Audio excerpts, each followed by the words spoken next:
संख्या है value of number, जिसमें हम पता करेंगे कि फेज वैल्यू और प्लेस वैल्यू कैसे निकाला जाता है। तो फेज वैल्यू बहुत ही ज़्यादा सिंपल है, कोई भी संख्या दी रहेगी, जैसे कि मैंने यहाँ पे एग्जांपल लिखा है 5769 में 7 का फेज वैल्यू क्या है। तो गाइस क्या होगा, 5769 में अगर 7 की फेज वैल्यू पूछे तो 7 ही उसका फेज वैल्यू होगा। जैसे एक और एग्जांपल लेते हैं, चलो 1 2 3 4, 1 2 3 4 में 2 की फेज वैल्यू क्या होगी, तो आंसर आएगा 2। ठीक है, 5 6 7 8, 5 6 7 में 7 की फेज वैल्यू क्या होगी, आंसर आएगा 7। तो शायद आप लोगों को समझ में आ गया होगा कि मैं क्या बोलना चाह रही हूँ। कोई भी संख्या में किसी का फेज वैल्यू पूछा जाए तो उसका फेज वैल्यू वही होता है। ठीक है, अब आते हैं प्लेस वैल्यू की ओर। प्लेस वैल्यू क्या होता है, आपने पढ़ा होगा कि यूनिट, 10 डिजिट, 100 डिजिट, 1000 डिजिट, ये होता है। हम इधर से अगर नंबर संख्या प्लेस काउंट करते जाते हैं तो हिंदी में बोलो तो इकाई, दहाई, सैकड़ा, हजार, 10,000। और वैसे ही हम लोग इसको कैसे पढ़ेंगे, 56,789। ठीक है, ओ सॉरी 5,67,891 ऐसा पढ़ते हैं। और अगर ऐसे हिंदी में पढ़े तो 5,67,891 ऐसा पढ़ते हैं। तो कैसे ये हमको पढ़ना कैसे आया, सबसे पहले तो हम यही सीखे ना कि इसको पढ़ते कैसे हैं। इकाई, इकाई में 1 है, दहाई, सैकड़ा, हजार, 10,000, लाख।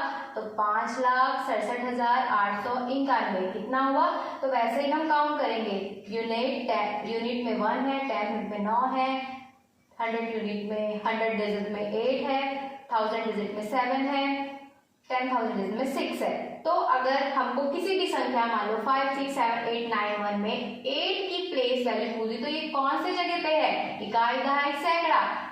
8 सैकड़े की जगह पे है तो 8 को 100 से मल्टीप्लाई कर देंगे। ठीक है, अगर इसी में हमको 6 का प्लेस वैल्यू पूछ दिया तो 6 कौन सी जगह पे है, इकाई, दहाई, सैकड़ा, हजार, 10,000।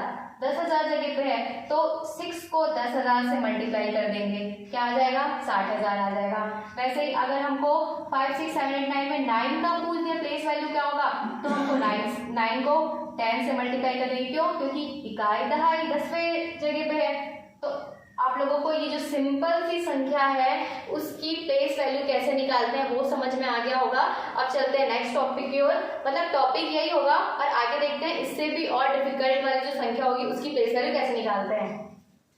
यहाँ मैंने 3 क्वेश्चन लिए हैं। तो पहला क्वेश्चन है the place value of digit 6 इन 17.2136, मतलब कि इसमें हम लोग को 6 का प्लेस वैल्यू फाइंड करना है। तो जैसे पहले एग्जांपल में हमने क्या देखा था, सिंपल सी संख्या थी, उसमें कोई डेसिमल नहीं था, है ना, पर यहाँ पे डेसिमल है। तो डेसिमल में कैसे फाइंड आउट करेंगे कि उसकी प्लेस वैल्यू क्या होगी। तो देखिए इसमें हमको 6 का निकालना है। 6 कहाँ पे है, डेसिमल के कौन से प्लेस पे आ रहा है ना, डेसिमल के कौन से प्लेस पे वो संख्या है, कौन से प्लेस पे, इधर से गिनना स्टार्ट करना है, इकाई, दहाई, सैकड़ा, हजार। 6000 पे है, मतलब हम यहाँ पे 6 डिवाइडेड बाई 1 2 3 4 10,000 करेंगे क्योंकि ये चौथे स्थान पे है, 1 2 3 4। ठीक है, और अगर यहाँ पे 6 के जगह 1 दिया होता, ठीक है, the place value of digit 1 की क्या होती है, दशमलव के कौन से स्थान पे है, इकाई, दहाई। तो क्या हो जाएगा 1/100। क्यों 1/100 होगा, 1 2 2 0। अगर हम 3 का निकालेंगे, 3 का निकालना है तो 3 कहाँ पे होगा, 3/1 2 3 है ना, तो 30 1 2 30 ये आ जाएगा उसका प्लेस वैल्यू। और एक और एग्जांपल अगर लेती हूँ, क्या बच गया इसमें, 2 बच गया। 2 कौन से स्थान पे, यूनिट डिजिट पे, 2 डिवाइडेड बाई 1 0, ये हो जाएगा 2 का। आप लोग शायद समझ गए होंगे कि मैं क्या बोलना चाह रही हूँ। कोई भी संख्या दी होगी डेसिमल के बाद तो जिस उसको राइट साइड से, उसको यहाँ से लेफ्ट साइड से गिनना है और कितने संख्या बाद आ रहा है वो वैल्यू उतने ही हमको 0 लगा देना है। तो हमारा सबसे पहला क्वेश्चन क्या था, 6 था यहाँ पे, है ना, कि हमको 6 की प्लेस वैल्यू निकालनी है। तो यहाँ पे क्या आ जाएगा, 6 डिवाइडेड बाय 1 2 3 4, मतलब 4 0 1 2 3 4, ये आ गई इसकी प्लेस वैल्यू। ठीक है, अब next question, find the product of place value of digit 8 and 1। हमको 8 और 1 का प्रोडक्ट निकालना है। प्रोडक्ट मतलब आप सबको पता होगा मल्टीप्लिकेशन होता है, ठीक है। तो यहाँ पे 8 मैंने दशमलव की, मतलब दशमलव मीन्स डेसिमल होता है, इन हिंदी उसको दशमलव बोलते हैं। तो दशमलव की बाद वाली संख्या के बारे में बताया कैसे निकालना है, और इधर का तो एज इट इज है ना। ये वाली संख्या को जैसे मैंने जो सिंपल सी संख्या थी उसमें हमने जैसे ही प्लेस वैल्यू फाइंड आउट किया था वैसे ही निकालेंगे। तो यहाँ पे 8 का क्या होगा, इकाई, दहाई, सैकड़ा, हजार, 10,000। 8 इंटू 10,000 इज इक्वल टू क्या हो जाएगा, 80,000।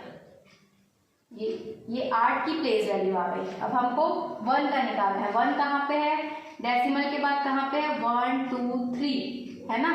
तो 1 डिवाइडेड बाई 1 2 3, ये आ गया 1 की प्लेस वैल्यू, ये आ गया 8 की प्लेस वैल्यू। अब इसका हम दोनों को प्रोडक्ट करना है, तो कैसे करेंगे, 80,000 इंटू 1 डिवाइडेड बाई 1000, 1 1 1 1 1 कितना हो गया, 80। ये आ गया आंसर, ठीक है। ऐसे बहुत सारे क्वेश्चन दे रहेंगे जो आपको आएंगे कि इसको इंटू करना है, प्लस करना है, तो आपको ऐसे ही निकालनी है। एक और एग्जाम्पल देखते हैं, वैसे ही सिंपल सा एग्जाम्पल है। इसमें ये जो संख्या दी हुई है उसमें से 3 और 7 की प्लेस वैल्यू का प्रोडक्ट करना है। यहाँ पे 3 है, ओह सॉरी कौन सा, चलो ये वाला 3 मान लेते हैं और इधर वाला 7 मान लेते हैं। इसको मैं कुछ और बोल दे देती हूँ, इसको 2 ही दे देते हैं, ठीक है, नहीं तो कंफ्यूजन हो जाएगा कि इधर वाले 3 का बोल रहा है या इधर वाले 3 का बोल रहा है। तो हमको 3 और 7 की प्लेस वैल्यू निकालनी है। तो यहाँ पे कहाँ पे आएगा, इकाई, दहाई, सैकड़ा, मतलब 300 इंटू 7 कहाँ पे आएगा, 1 2 3 4, 1 डिवाइडेड बाई 1 2 3 4, यहाँ पे 10 10 10 10 10। तो क्या आ जाएगा इसका आंसर, 3 डिवाइडेड बाई 100, ठीक है।